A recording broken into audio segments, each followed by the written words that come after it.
Percy and the Carnival.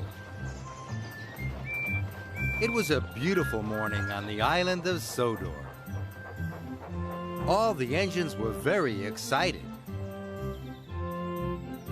It was the day of Sir Topham Hatt's Carnival. Children would be coming from far and wide. There was to be a special visit from the Chinese dragon. Percy was delighted.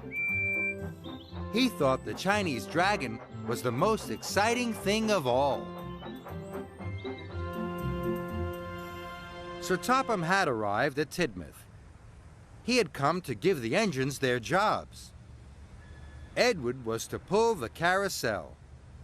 Henry, the roller coaster. Gordon, the carnival people. Toby, the bumper cars. James and Emily were to pull the Ferris wheel. "And Thomas," boomed Sir Topham Hatt, "you are to collect the fireworks and the Chinese dragon." "What's my job, sir?" asked Percy hopefully. "You are to collect coal from the coaling plant. You must fill all the hoppers at the stations," ordered Sir Topham Hatt. "A railway can't run without coal," he added. "This is a very important job." Sir Topham Hatt left, and all the engines were excited. All except Percy. "Coal?" he sighed. And he watched his friends leave for their exciting jobs. Percy felt very left out. Percy chuffed sadly over to the coaling plant. This didn't feel like an important job at all. When Percy arrived, he could see a long line of freight cars. "I wish I was pulling something exciting," grumbled Percy. "Not boring old coal cars." Percy buffered up and pulled out of the depot. Percy stopped at a signal by a school. Toby puffed past, pulling a load of bumper cars. The children in the playground clapped and cheered. Then, Edward shoved by with the carousel. The children cheered even louder. Percy thought that Toby and Edward were having a wonderful time.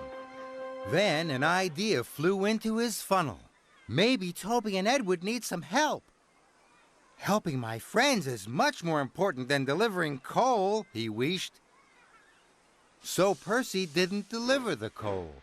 He left his coal cars, and he steamed after his friends as quickly as he could. Toby and Edward stopped at a red signal. Percy puffed up alongside. "Do you need any help?" he tooted hopefully. "No, thank you, Percy," puffed Toby. "We can do it," chuffed Edward. Percy was disappointed. Further up the line, Percy saw Emily and James. They were taking the Ferris wheel. "That looks like fun," tooted Percy. "I'm sure they'll need some help." Percy caught up with James and Emily. "This is going to be the biggest wheel ever," puffed Emily. Emily and James were having a splendid time. But James and Emily didn't need help either. Percy was upset.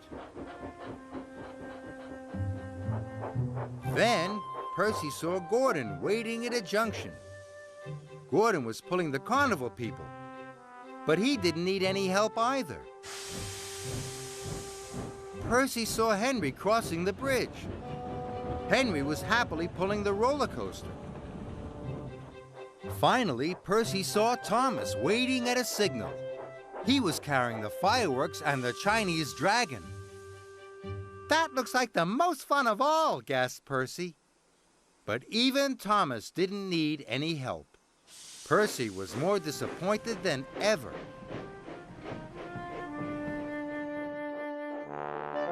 Then there was trouble. Percy had spent so much time trying to help everyone else that he hadn't delivered any coal. Percy saw James. He looked very sad. "There's no coal at the stations," he wheezed. "We've all run out of coal." "Bust my boiler," cried Percy. "If the engines don't get some coal, the carnival won't open. All the children will be sad, and it's all my fault." Percy knew what he had to do. He had to pick up his cars and deliver the coal as quickly as he could. Percy wheezed all over the island, delivering coal to his friends. Soon, everyone's boiler was bubbling and their pistons were pounding. The engines were back on track.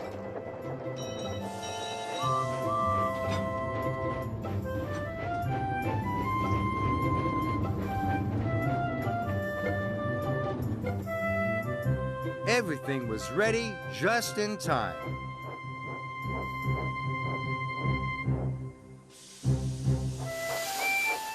Percy finished his last delivery of coal and arrived at the carnival as the fireworks began.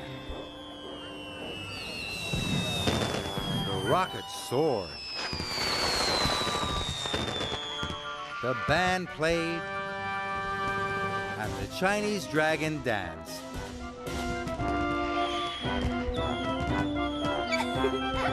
All the children were delighted. "Sir Topham Hatt was right," tooted Percy. "Delivering coal is a very important job."